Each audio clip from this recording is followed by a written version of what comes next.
Future సిటీలో land కొనాలని ఆలోచిస్తున్నారా? అయితే వెంటనే మాకు కాల్ చేసి పూర్తి వివరాలు తెలుసుకోండి. సో రావు గారు, ఈ మధ్య కాలంలో అమ్మాయిలు అబ్బాయిల కన్నా ఫాస్ట్ ఉన్నారు అని రకరకాలుగా అన్నిట్లో మనం వింటూ ఉన్నాం. ఓకే, అది జరుగుతూనే ఉంది. కానీ కొంతమంది మాత్రం సఫర్ అయ్యే వాళ్ళు కూడా ఉన్నారు.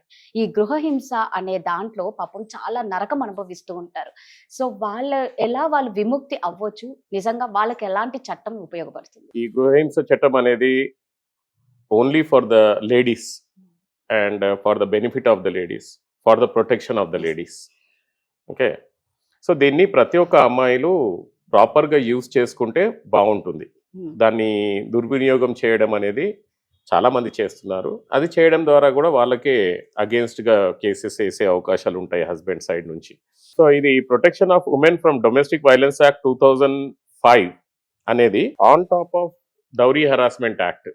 అది మన 498 బిఎన్ఎస్ 85 అది కాకుండా ఇది సపరేట్ ఒక యాక్ట్గా తయారు చేశారు. దీని పర్పస్ ఏంటిదంటే only for the protection of women.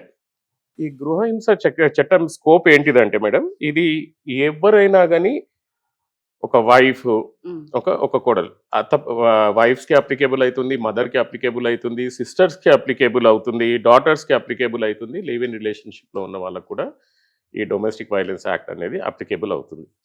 So section 2Qలో మనకు అడల్ట్స్ అని చెప్పేసి ఉండేది. ఓకే, సో అడల్ట్ మేల్ అనేది సుప్రీంకోర్టు తీసేసింది. ముందు ఏంటిదనంటే ఒక lady she can file this domestic violence case only against the husband. Now A lady can file the case against other lady. Okay, ఒక ఆడావిడ ఇంకో ఆమె పైన కూడా కేసు ఫైల్ చేయడానికి దీనికి స్కోప్ ఇచ్చింది అనమాట. దీని లోపల ఎట్లాంటి అబ్యూస్ అంటే ఎట్లాంటి హింసను కన్సిడర్ చేయబడుతుంది ఈ డొమెస్టిక్ వైలెన్స్ యాక్ట్ లోపల?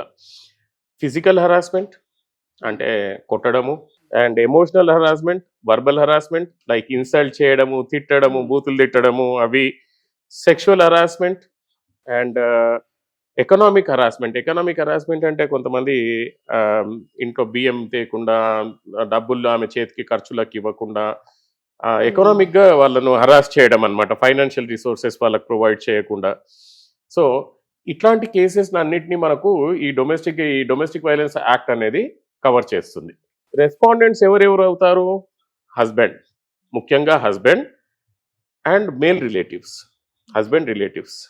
ఓకే, సో ఈ ఫైలింగ్ ప్రాసెస్ ఏంటిదనంటే ఎవరైనా కానీ అమ్మాయిలు, ఓకే, కొంతమంది చెప్పుకోలేని స్టేట్లో కూడా ఉన్నారు, చాలా మంది ఉన్నారు జెన్యూన్గా. మా హస్బెండ్ నన్ను చాలా హరాస్ చేస్తుంటాడండి, 16 సంవత్సరాల నుంచి నేను హరాస్మెంట్లోనే బతుకుతున్నాను, పిల్లలు ఉన్నారు, మా పిల్లలేమో డాడీని వదిలేసే అంటారు, కానీ నేను ఏం చేయాలండి అని అంటే డైవర్స్ అప్లై చేద్దామా, ఏం చేద్దామని అంటే దీని లోపల మనకు సొల్యూషన్స్ ఉంది దానికి.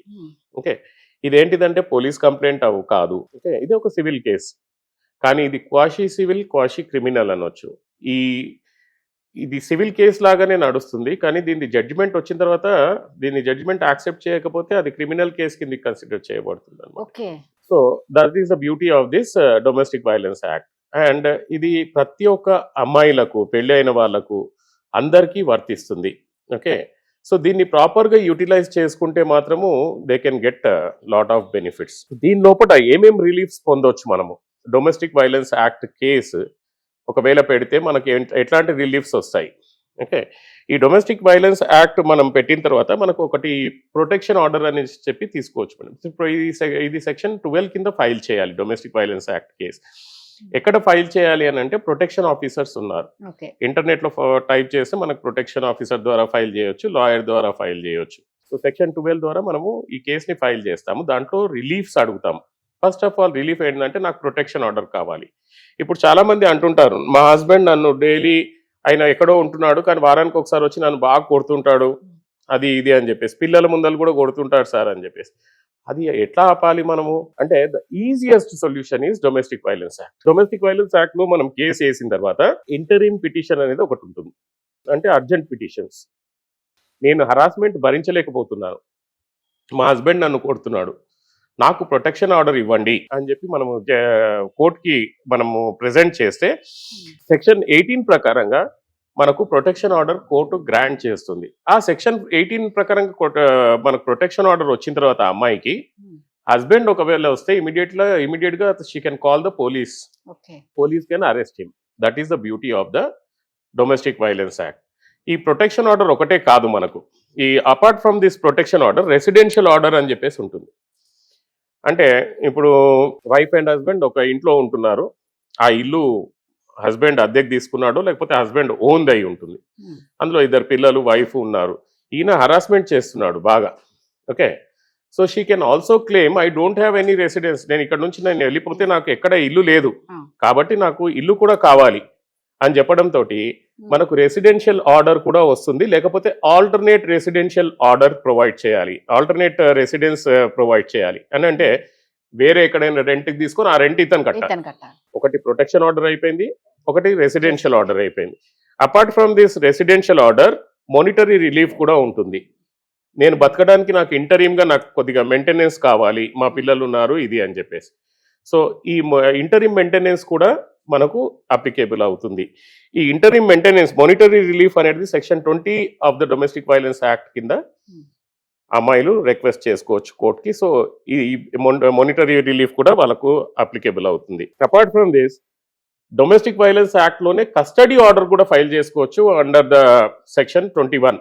Okay, under section 21 domestic violence act కింద చైల్డ్ కస్టడీ కూడా మనం ఇచ్చేసుకోవచ్చు. అంటే హస్బెండ్ లాక్కొని వెళ్ళిపోయాడు చిల్డ్రన్ని, లేకపోతే హస్బెండ్ దగ్గర చిల్డ్రన్ ఉన్నారు, సో వైఫ్ కెన్ క్లెయిమ్ నాకు ఇది కేసు జరిగేంత వరకు నాకు ఇంటరిమ్ కస్టడీ కూడా ఇవ్వండి అని చెప్పి she can claim this custody order. Apart from this protection order and residential order and monetary reliefs and residential order, custody order, కంపెన్సేషన్స్ కూడా మనకు ఉంటాయండి. అంటే ఫైనల్గా తన జీవితం నాశనం చేసినందుకు ఇంత కంపెన్సేషన్ అనేది కూడా మీరు ప్రొవైడ్ చేయాలి అనేసి చెప్పేసి ఉంటుంది. ఇన్ని రకాల రిలీఫ్స్ అనేటి డొమెస్టిక్ వైలెన్స్ యాక్ట్లో ఇంక్లూడ్ చేశారు.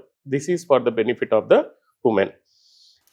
నిజమైన కేసెస్ మాత్రం చాలా తక్కువగా వస్తున్నాయి అండ్ ఫాల్స్ కేసెస్ మాత్రం చాలా ఎక్కువగా వస్తున్నాయి.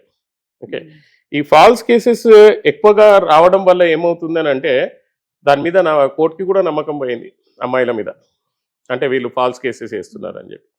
సో ఈవెన్ నేను ట్రయల్ చేసిన కొన్ని డివిసి కేసెస్ మాక్సిమంగా మాత్రము డిస్మిస్ అయిపోయాయి. అంటే there is no evidence, there is nothing, అసలు ఏమీ లేకుండా అసలు యాక్చువల్గా ఈమె ఒక కేసులో రాసిన స్టేట్మెంట్స్ వేరు, దీంట్లో రాసిన స్టేట్మెంట్స్ వేరు. సో అట్లాంటి చాలా కేసెస్లలో డొమెస్టిక్ వైలెన్స్ యాక్ట్లో డిస్మిస్ అయిన కేసులు కూడా ఉన్నాయి. కొన్ని కేసులలో ఓన్లీ కంపెన్సేషన్ దొరికిన కేసెస్ ఉన్నాయి. అమ్మాయిలు ఏం చేస్తుంటారు, వాళ్ళ ఇన్కమ్ని హైడ్ చేస్తారు, నాకు మానిటరీ రిలీఫ్ కావాలంటారు. If we can prove the income they will not get the income. So ఇట్లాంటివి కాకుండా జెన్యూన్ కేసెస్ ఏవైతే ఉంటాయో వాళ్ళు డెఫినెట్గా they can approach and they can take the benefit of this domestic violence act. కానీ false cases మాత్రం file చేస్తే husband can file criminal cases against the women.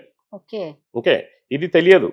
Domestic violence యాక్ట్లో ఫాల్స్ స్టేట్మెంట్స్, ఫాల్స్ కేసెస్ ఏమైనా file చేస్తే defamation లాంటిది, like misleading the court అని చెప్పేసి చాలా రకాలుగా మనం ఒక వీడియోలో మాట్లాడుకున్నాం అనుకుంటా, చాలా రకాల కేసెస్ కూడా వైఫ్ పైన హస్బెండ్ పెట్టే అవకాశాలు ఉంటాయి. So these are the benefits of the domestic violence act. And domestic violence act ఎట్లా ఉంటుంది, దాని లోపల ఎన్ని రిలీఫ్స్ ఉన్నాయి, ఎట్లా ఫైల్ చేసుకోవాలని చెప్పడానికి ఇది నిజంగా రావు గారు చెప్పినట్లు చాలా మంది మిస్యూజ్ చేసుకుంటున్నారండి ఆడవాళ్ళు ఈ చట్టాలని. దాని వల్ల నిజంగా సఫర్ అయ్యే వాళ్ళకు కూడా న్యాయం జరగడం కష్టం అయిపోతుంది ఒకరి వల్ల. దయచేసి మనం చట్టాలను దుర్వినియోగం చేసుకోకుండా ఉంటే మన వల్ల పక్కనోళ్ళు సఫర్ అవ్వకుండా ఉంటారు. Yes. థ్యాంక్ యూ అండి. Thank you.